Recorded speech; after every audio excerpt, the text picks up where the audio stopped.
2 wickets తీసి అలాగే 32 runs score చేసి మ్యాచ్లో క్రూషియల్ రోల్ ప్లే చేసిన హుసేన్ తలత్. హాయ్ ఫ్రెండ్స్, ఈ మ్యాచ్లో ఏమైందో మీకు తెలుసా? టాస్ గెలిచిన పాకిస్తాన్ బౌలింగ్ ఎంచుకుంది. శ్రీలంక బ్యాటింగ్లో కుశాల్ పెరేరా 15, అస్లాంక 20, కమింది మెండిస్ 50 స్కోర్ చేశారు. అలాగే మిగతా బ్యాటర్స్ కాంట్రిబ్యూషన్తో 133 స్కోర్ చేశారు.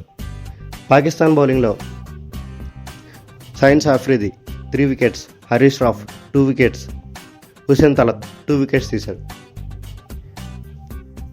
పాకిస్తాన్ బ్యాటింగ్లో సాహిబ్జాదా ఫారన్ 24, హుసేన్ తలత్ 32, మహమ్మద్ నివాజ్ 38 స్కోర్ చేశారు. అలాగే మిగతా బ్యాటర్స్ కాంట్రిబ్యూషన్తో 135 స్కోర్ చేశారు.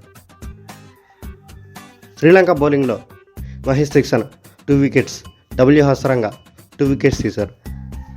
ఫైనల్గా పాకిస్తాన్ 5 వికెట్స్ తేడాతో గెలిచింది. Player of the match Hussain తలత్కి ఇచ్చారు. ఈ వీడియో ఎంతే ఫ్రెండ్స్. ఈ వీడియో మీకు నచ్చినట్లయితే లైక్, షేర్, కామెంట్ చేయండి. అలాగే మా ఛానల్ని సబ్స్క్రైబ్ చేసుకోండి. పక్కనే ఉన్న బెల్ బటన్ని యాక్టివేట్ చేయడం మర్చిపోకండి. Thank you for watching.